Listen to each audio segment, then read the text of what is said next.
चारही चका के मेरे सलवा मेरे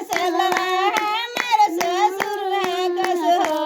ससुर जल्दी जल्दी हाकी मारा सलवा चारा चावा में देर होता हो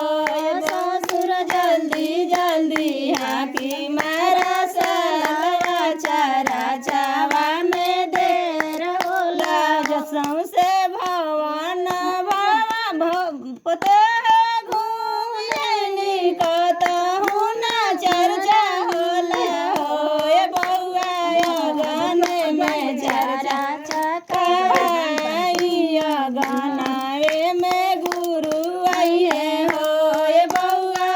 अगन में चर्चा चकाई अगनावे में गुरु आई है चारही चका के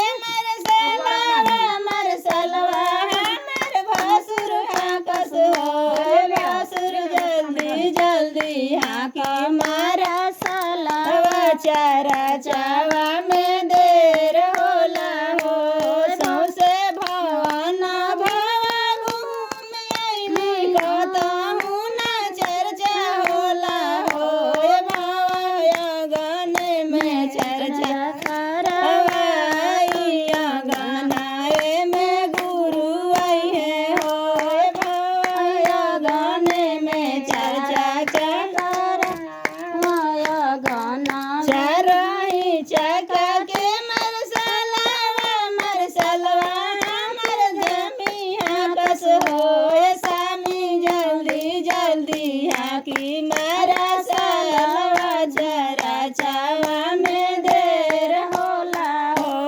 सामी जल्दी जल्दी हाकी मारा सलवा चारा चावा में देर होला सौसे भवन धनिया घूम आईनी कतहु न चर्चा होला हो धनिया अगन में चर्चा करवाई अगनावे में गुरु आई है हो धनिया चारही चका के मर सलवा हमर बेटा कस हो बेटा जल्दी जल्दी हाका मारा सलवा चारा चावा में देर होला हो सौसे भवन मन घूम आईनी कतहु न चर्चा होला हो मम्मी अगन में चारा चकाई अगनावे में गुरु आई है हो पहले में दया मंगनी दूसरे में चर्चा मंगनी हो